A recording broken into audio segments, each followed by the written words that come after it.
Massive explosion in New Jersey kills one resident, destroys home and sparks fire.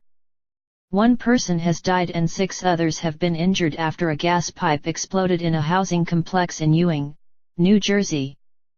Earlier in the day, all 7 were listed as injured, 2 of whom were facing traumatic injuries.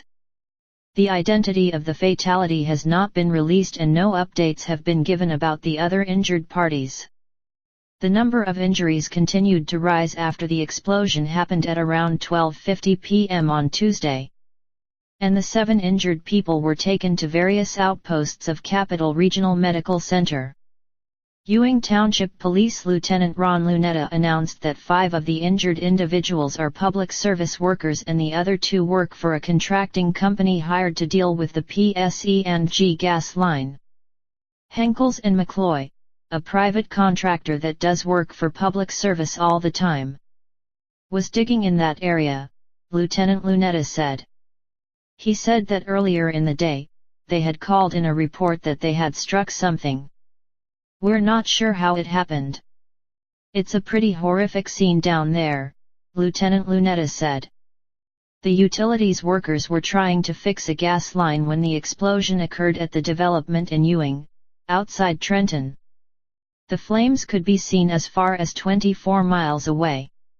Flames can be seen shooting up from the ground, apparently fed by a gas line. Television footage shows widely scattered debris with insulation that landed in nearby trees.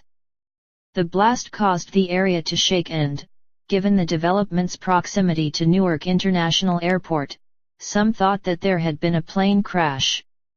"I was out having my lunch in my car and it shook my car and I looked back at the building because I thought maybe a plane had hit it," local worker Carolyn Gavila said.